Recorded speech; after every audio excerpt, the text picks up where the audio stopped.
Hello, the students of Physics class 12. I Abhay Kumar. In this video, going to deal with the problems and solutions to concepts of physics written by S.C. Verma, and it is especially for the students who are preparing for IIT JEE and CBSE medicals and different states combined engineering and medical tests. Besides class 11th and class 12.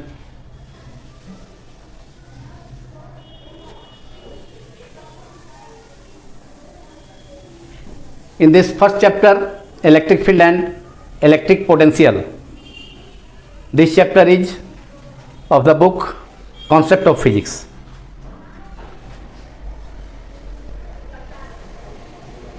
Problem 3 is first problem I have taken, problem 3. At what separation should two equal charges 1 coulomb each be placed so that the force between them equals the weight of a 50 kg persons? दो equal charges हैं जिसका magnitude है +1 coulomb +1 coulomb, 1 coulomb 1 coulomb, दोनों माने positive charge है तो दोनों का मैग्नीट्यूड 1 कूलम हो गया। और सेपरेशन कितना होगा दोनों के बीच में वो निकालना है, आर सेपरेशन है, जिससे कि जो फोर्स ऑफ रिपल्सन जो काम करेगा, जो electric force electrostatic force similar charge है तो रिपल्सन फोर्स काम करेगा, तो वह जो है 50 kg का पर्सन कोई है तो उसके वेट के इक्वल हो जाए। That is F equal to weight of the 50 kg person, that is F is equal to mg, weight of the weight of the person is, weight of a body is mg. Here the person of mass 50 kg, so m is 50 और g is taken 9.8 Newton, that is 4 Newton. This after multiplication it is 490 Newton. और separation between two charges we have to calculate r. दोनों के बीच separation निकालना है, 2 point charges plus equal magnitude का है, +1 coulomb का, 1 coulomb थी मैग्नीट्यूड का, उस पर निकालना है तो कूलम्स लॉ का यूज होगा। ये जो प्रॉब्लम हम अब करने जा रहे हैं अभी पार्ट 1 में और इसके बाद और भी पार्ट 2 पार्ट 2-3 पार्ट में, वो इलेक्ट्रिक चार्जेज और कूलम्स लॉ पर बेस्ड है और उसके बाद इलेक्ट्रिक फील्ड है तब जाकर पोटेंशियल पर बेस्ड है। तो Coulomb's law we have F equal to, Coulomb's law gives the magnitude of force, electric force acting between two charges 1/4 pi epsilon 0 Q1 mod of Q1 plus mod of Q2, that is Q1 Q2 magnitude of two charges upon separation. 1/4 pi epsilon can be written as 9 into 10 to power 9 multiplied by Q1 Q2 upon R square.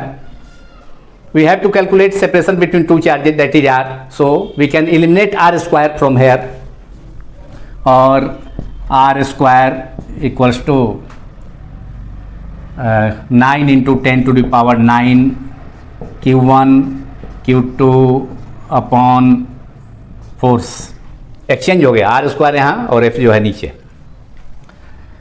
Equals to 9 into 10 to the power 9 charge Q1 and Q2 both are 1 coulomb, so we can write here 1 and 1, and force is given by weight of a 50 kg person, F is equal to mg, m is 50 और g 9.8, that is 490.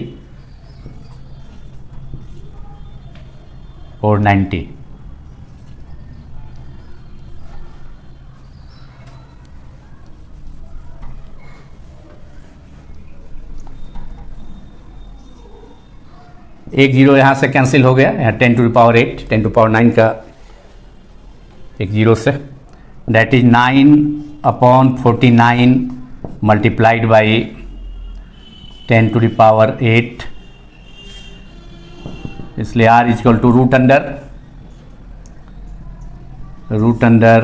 9/49 into 10 to the power 8. Square root of 9 is 3, square root of 49 is 7, और 10 square root of 10 to the power 8, that is 10 to the power 4, is equal to 3/7. We can write it 4 3 into 10 to the power 4. 3 by 7 is 0.43. That is, we can write it 4.3 into 10 to power 3. 10 एक यहाँ से इसमें multiply कर दिए, 10 एक power 4 से 10 जो है इससे मल्टीप्लाई कर दिए तो 10 टू पावर 3 यहाँ बचेगा लेफ्ट और यहाँ 4.3 हो जाएगा. That is metre.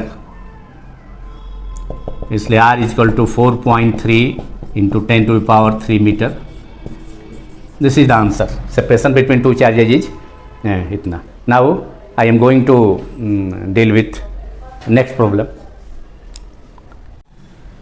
Next problem is problem number 6 of the concept of physics. इसमें 2 point charges +2 into 10 to power -6 coulomb and +1 into 10 to power -6 coulomb are placed at 2 points, say A and B, at separation 16 meter. Where should a third charge be placed such that it experience no net force due to these charges? Here, third charge. तो यहाँ पर C point, दोनों point charges को join करने वाला जो line है A B, उस लाइन पर एक पॉइंट सी ले लिए हैं जहाँ पर कि एक third charge plus Q suppose किया गया है जो कि larger charge +2 into 10 to power -6 coulomb से x सेंटीमीटर डिस्टेंस पर है, x डिस्टेंस पर है और separation between two charges is 16 centimetre. So distance of this third charge plus q placed at point C from the second charge +1 into 10 to power -6 coulomb placed at B is will R minus x. ये x हो गया distance पर. Third charge C point पर situated है 2 into 10 to power -6 coulomb charge से, तो second charge से C plus Q का डिस्टेंस R माइनस एक्स हो जाएगा. That is 16 minus X centimetre and separation between two charges is 16 centimetre. तो net force जो है थर्ड चार्ज एक्सपीरियंस करेगा दोनों बोथ चार्जेज के कारण, वह जीरो तब होगा जब थर्ड चार्ज एक्सपीरियंस कर रहा है फोर्स इसके कारण +2 इंटू 10 टू पावर -6 कूलम के कारण F1, और थर्ड चार्ज जो है second charge +1 into 10 to power -6 coulomb के कारण जो फोर्स एक्सपीरियंस कर रहा है F2. +2 into 10 to power -6 coulomb इसको रिपेल करेगा, दोनों पॉजिटिव चार्ज के भी रिपल्सन होगा, तो इसलिए डायरेक्शन एक दूसरे के अपोजिट है. तो नेट जो चार्ज होगा, नेट जो फोर्स होगा experience by the third charge plus Q placed at C will be zero if magnitude of both charges, the magnitude of both forces due to both charges F1 and F2 should be equal and direction must be opposite. So for net force experienced by third charge is zero. We have mod of F1 is equal to mod of F2. दोनों का mod same होगा. Direction in Coulomb's law. Now using Coulomb's law,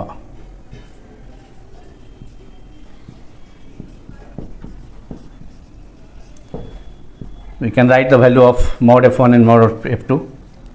1/4 pi epsilon naught charge is magnitude of charge +2 into 10 to power -6, 2 into 10 to power -6 upon distance is x. Distance of the third charge from this charge +2 into 10 to power -6 is taken as x centimeter. X square is equal to, now F2 is mod of F2 is due to charge +1 into 10 to power -6. Force experienced by the third charge is 1/4 pi epsilon 0 1 into 10 to the power -6 upon R minus x. This distance is R minus x from second charge +1 into 10 to power -6. This will cancel out 1/4 pi epsilon 0 in both sides, -6 and -6. We will left with, after cross multiplication, 2 multiplied by R minus x square equals to x square into 1, that is x square, or x is equal to square इधर से हटेगा, square root हो जाएगा, √2 multiplied by R minus X का square, यहाँ से square समाप्त हो जाएगा, रूट यहाँ पर रूट लगने के बाद √2 and here r is 10 centimeter, separation between two charges is 10 centimeter, 10 we can put r is equal to 10 minus x or x equals to x is equal to √2 into 10 minus √2x.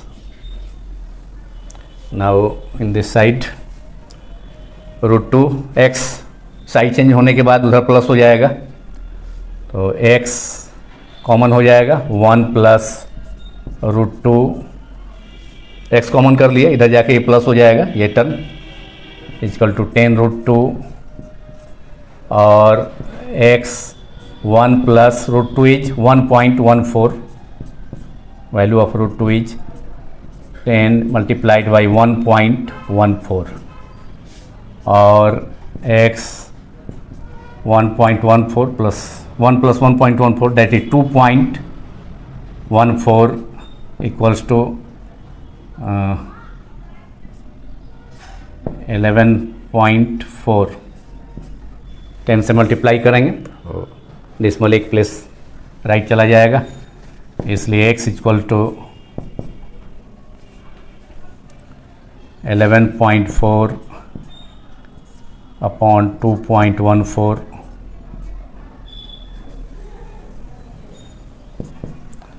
that is 1140 upon 214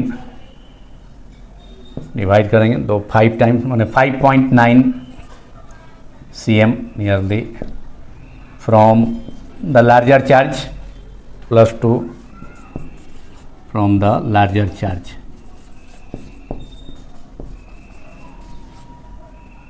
plus 2 into 10 to the power -6 coulomb.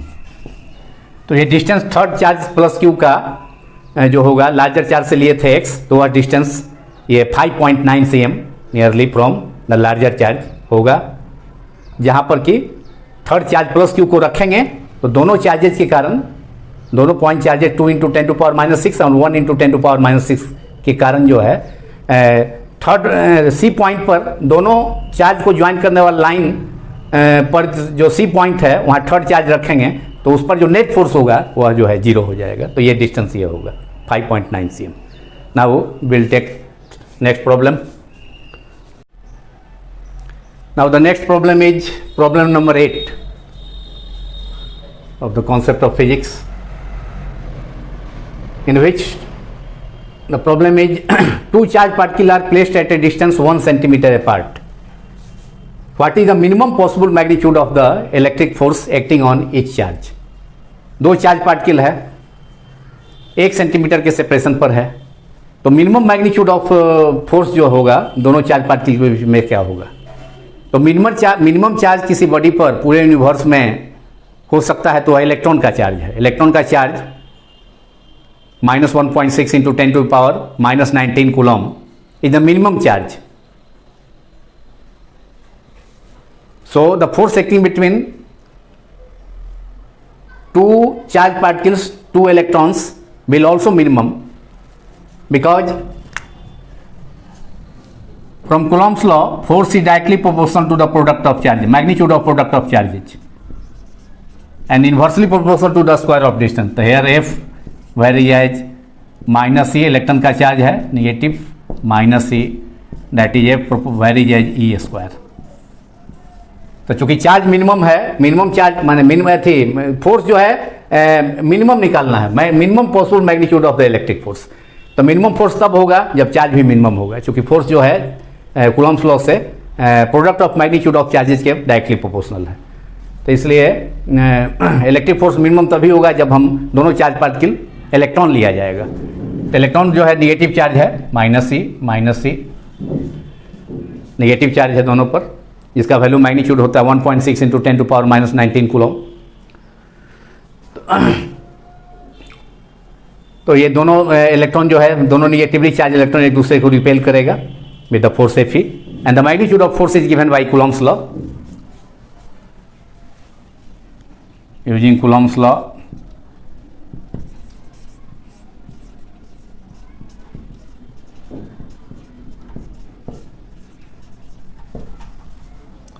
magnitude of force, minimum force है F1/4 पाई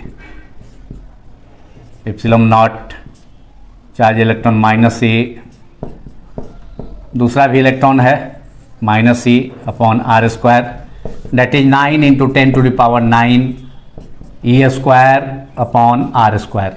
magnitude इसका E हो गया, minus E का भी E हो गया, that is E × E² और force minimum F will minimum in this case if two charge particles are electron. अगर दोनों चार्ज पार्टिकल इलेक्ट्रॉन होगा तो फोर्स भी मिनिमम होगा, क्योंकि force is directly proportional to the product of magnitude of charges. और 9 value of electronic charges 1.6 × 10⁻⁻19² and separation is R is equal to 1 cm, that is 1 × 10⁻⁻2 meter, 1/100 meter, that is 1 × 10⁻⁻2 meter. We can write it 1 × 10⁻⁻2 square equals to 10⁻9 × 10⁻9. The value of 1/4 pi epsilon naught 9 × 10⁻9 है 1.6 × 1.6 × 10⁻⁻38 upon 1 × 10⁻⁻4 -2² -4. ये power आप cancel करा सकते हैं, -4 -38, यहाँ -34 बचेगा.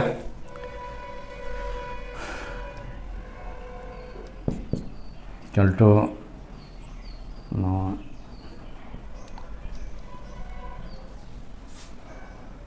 144 16 × 9 multiplied by 16. Yes, 16 × 16 256, 2.56 multiplied by 9.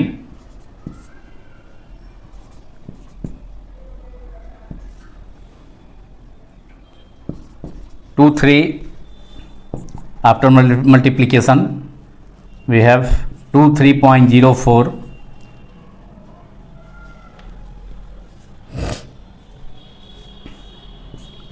multiplied by -34 here 10⁻9. Yeah.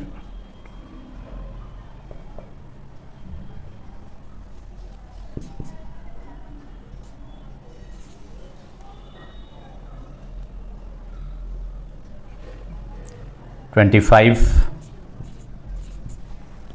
we will left with 10⁻9 10⁻−34, which is power is 10⁻−25. We can also write it 2.304 multiplied by 10⁻−24. एक power इसका यहाँ डिसमल लेफ्ट हो जाएगा, लेफ्ट एक place, that is 2.3 multiplied by 10⁻−24 Newton, which is the minimum force. The magnitude is 10⁻−24, which is very small because the force is minimum. This is the answer. Now we have to take next problem. The next problem is problem number 12,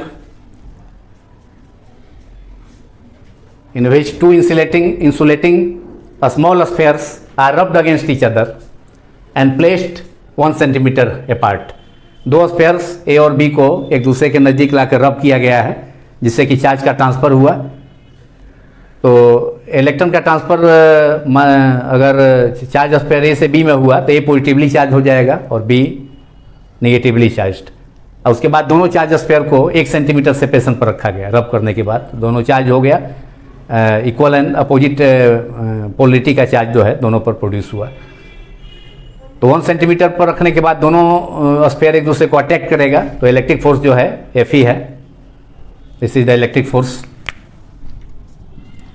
और इसका magnitude फिर Coulomb's law से formula हम use करके उसको उस formula को use करेंगे और उससे कितना नंबर ऑफ इलेक्ट्रॉन ट्रांसफ़र होगा स्फेयर ए से बी में, ये निकालना है. Number of the electron transfer from sphere A to sphere B after rubbing and then separated by 1 centimeter apart.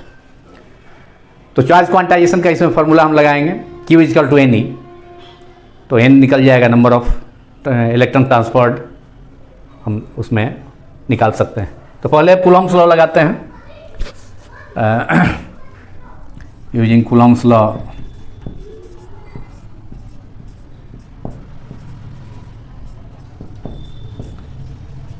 magnitude of electric force is given by Fe 9 into 10 to power 9 1 by 1 upon 4 pi epsilon naught. We can write directly 9 into 10 to power 9 हम लिख सकते हैं, 1 by 4 pi epsilon 0 हो जाएगा। और plus Q का mod of plus Q charge on the sphere A minus mod Q charge on appears produced on the sphere B upon distance separation r square, which can be given as 1 cm. R is equal to 1 cm, that is 1 by 100 meter, that is 1 into 10 to the power minus 2 meter. We can write it.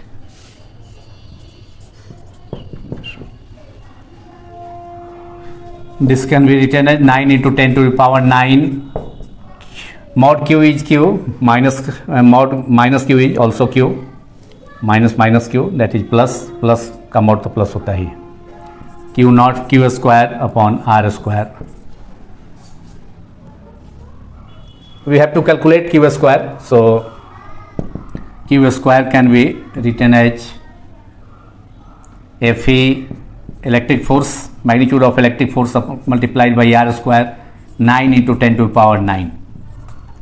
Now using charge quantization, q is equal to ne square equals to Fe, which is magnitude of electric force acting between two charged sphere now after rubbing and then separated by distance 1 centimeter is 0.1. Electric force 0.1 Newton हो गया दोनों के charge sphere के बीच में, और r is 1 centimetre, that is 1 into 10 to power minus 2 metre square upon 9 into 10 to the power 9, that can be written as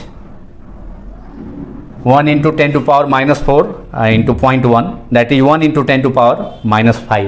We can write minus 5 upon 9 into 10 to the power 9, that is 1 multiplied by 1 by 9 upon multiplied by minus 5, और ये power plus 9 है ऊपर जाके minus 9, तो minus 5 minus 9 10 to power minus 5 minus 9 10 to power minus 14, और n square equals to 1 into 10 to the power minus 14 upon 9, और ये square जो है यहाँ से नीचे चला आएगा, यहाँ केवल n निकालना है तो इसलिए n रखे, तो n स्क्वायर, ये स्क्वायर e का value 1 into 10 to power minus 14 upon 9, और this it is 1.6 into 10 to the power minus 19 square. E का वैल्यू रख दिया, electronic charge 1.6 into 10 to the power minus 19 coulomb, which is the charge on an electron. Therefore number of electron transferred we can write n equals to root under 1 into 10 to the power minus 14 upon 9 into 1.6 into 10 to the power minus 19 square equal to square root minus 14 का 10 to the power minus 7, 9 का 3 हो गया, नीचे 1.6 into 10 to the power minus 19 square root जो है square समाप्त हो गया इसका, तो 1. This is minus 7 minus 19, that is minus 12, यहाँ पावर जो है कैंसिल होने के बाद minus 7 से minus 19 का minus 12 बचेगा यहाँ, तो 1 upon 16 into 3 1.6 into 3 that is 4.8 into 10 to the power plus 12 minus 12 power है बचा, ऊपर जाके plus 12 हो जाएगा, और ये इक्वल्स टू 110/48 और एक जीरो, इसमें 10⁻12 से एक पावर ले लेंगे, एक 10 तो 100 हो जाएगा। और यहाँ we can write 10⁻11, 4.1 by 4 point can be written at 10/48 और यहाँ से 10 पावर एक पावर इसे यहाँ से निकाल करके 10 मल्टीप्लाई कर दिए तो 100/48 इंटू इतना, that is 48 into 100 nearly 2, more than slightly larger than 2। लेकिन इलेक्ट्रॉन का ट्रांसफर एक बॉडी से दूसरे बॉडी में होता है तो केवल जो है इंटीग्रल फॉर्म में होता है, फ्रैक्शन में नहीं होता है। So we can write here only 2 into 10⁻11। This is according to charge quantization, number of electrons transferred from one sphere to another sphere, that is a sphere A to a sphere B is इतना electrons transferred,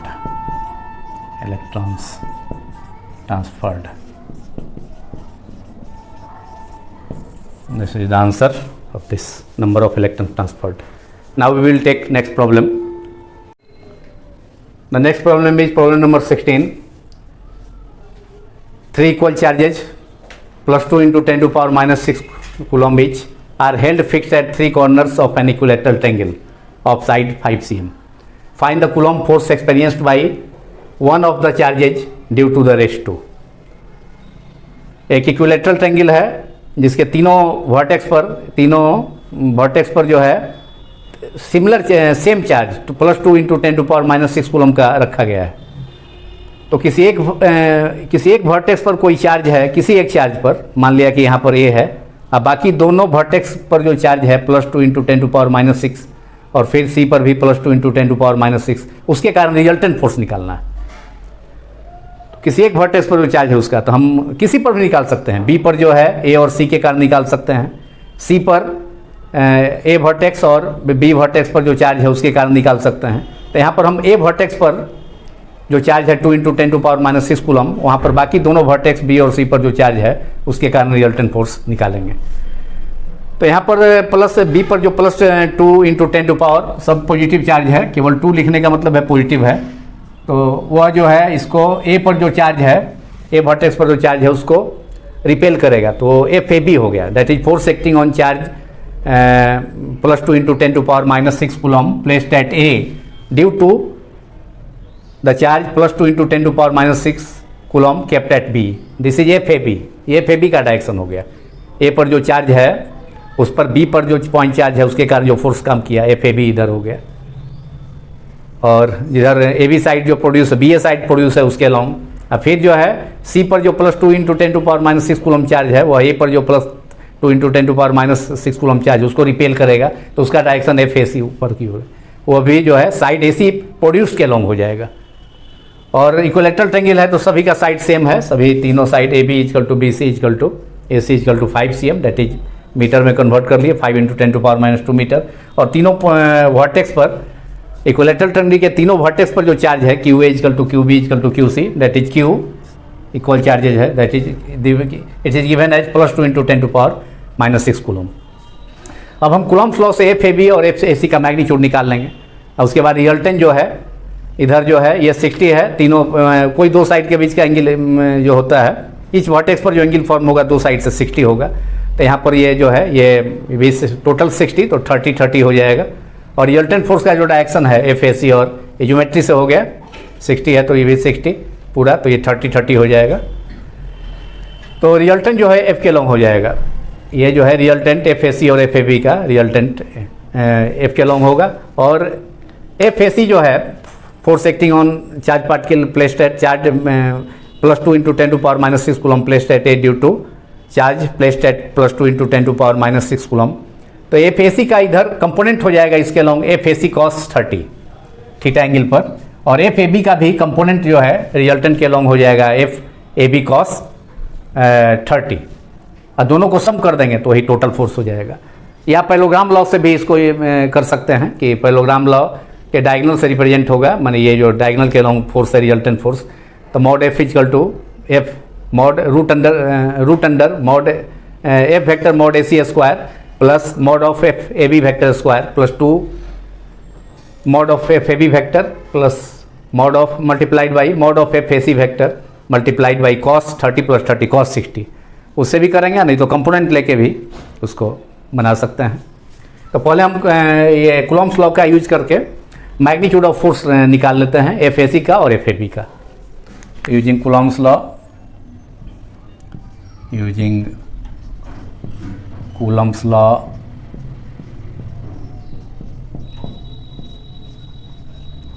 we have FAB mod of FAB 1/4 pi epsilon 0, we can write it as 9 into 10 to power 9 multiplied by FAB, B पर charge है इतना 2 plus 2 into 10 to power minus 6 mod multiplied by plus 2 into 10 to the power minus 6 mod upon distance side AB which is 5 cm, 5 into 10 to the power minus 2 square हो गया, that is 9 into 10 to the power 9 multiplied by 2 into 10 to power minus 6 or 2 into 10 to power minus 6, that is we can write is 2 multiplied by 2 4 into 10 to the power minus 6 और minus 5 negative power add होकर minus 12 upon 5 square 25 multiplied by 10 to the power minus 4, ये cancel होकर 10 to the power minus 8 हो गया और ये हो गया 36 अपॉन 25 अपॉन और ये 9 माइनस 8 डेट इज 10 और ये हो गया 10 5 से कैंसिल हो जाएगा 5 2 5 इंटू 5 25, तो 36 इंटू 2 डेट इज 72 अपॉन 5, ये न्यूटन हो गया F A B along the side A B produced B A produce, that is side B A produce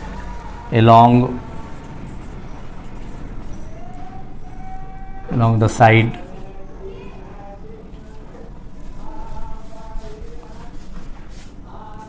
along direction इसका जो फोर्स का है F A B mod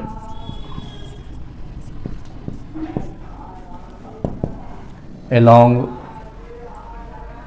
B A produced along side B A produced,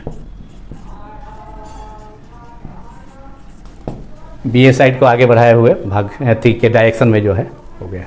और F A सी भी उतना F A सी भी उतना ही होगा, ए पर ए वर्टेक्स पर ए कॉर्नर पर जो +2 into 10 to power minus 6 coulomb charge है, तो उस पर सी जो कॉर्नर है इक्विलेटरल ट्रायंगल का +2 उस पर जो चार्ज है +2 into 10 to power minus 6 coulomb, और साइड का लेंथ उतना ही है, इक्विलेटरल ट्रायंगल है तो इस साइड का लेंथ सेम है, तो ये भी उतना ही फोर्स जो है, ये भी मैग्नीट्यूड ऑफ फोर्स उतना ही होगा, एफ ए सी भी इतना ही होगा। तो we can write similarly F A C mod equals to 72/5 newton, ये भी हो गया उतना ही, और डायरेक्शन हो जाएगा इसका along C A produced, along the side C A produce, C A के आगे बढ़ाए हुए डायरेक्शन गए थे लाइन के एलोंग जो है along C A produced, direction of F A C is along C A produced. Now the resultant force is along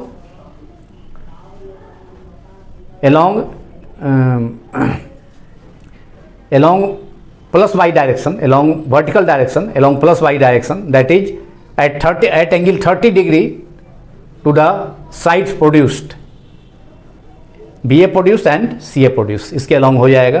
तो रिजल्टेंट फोर्स का मैग्नीट्यूड हम निकाल सकते हैं। अब इसका कंपोनेंट ले लेंगे, एफ ए बी का कंपोनेंट ले लेंगे, F A B cos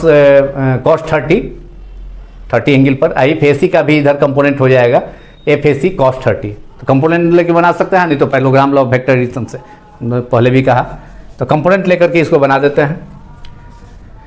so इसलिए the resultant force, magnitude of the resultant force, magnitude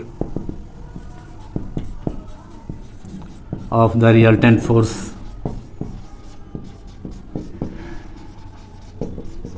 is F vector is the resultant force, mod हो गया। तो एफ ए बी का मॉड इसके अलॉन्ग जो है, एफ के अलॉन्ग एफ ए बी का मॉड हो जाएगा, एफ ए बी का कंपोनेंट हो जाएगा एफ ए बी कॉस 30। तो F mod A B, F vector A B mod cos 30 plus F A C mod. अब ए सी का भी कंपोनेंट, एफ ए सी का भी कंपोनेंट इधर एफ के अलॉन्ग जो है F A C cos 30, F A C vector mod, F A C vector mod cos 30 और एफ ए बी और ए सी मॉड सेम है, that is 72/5 cos 30 plus 72/5 cos 30. Now we have दोनों same term है, add हो जाएगा तो 2 into और f equals to 2 multiplied by 72/5 cos 30 equal to 144/5 cos 30 √3/2 that is 144 और यहाँ कैंसिल हो जाएगा ये 72 144 2 से कैंसिल हो जाएगा cos 30 का वैल्यू रखने पर 72 √3/5 इक्वल टू 72 1.73/5 यहाँ मल्टीप्लाई करके अब डिवाइड कर देना है 173 72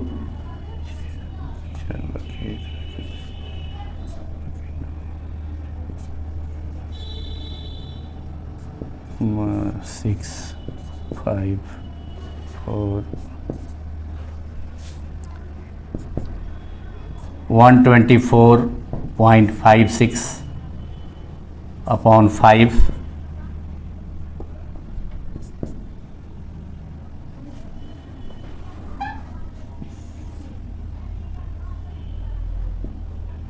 the 24.9 Newton answer.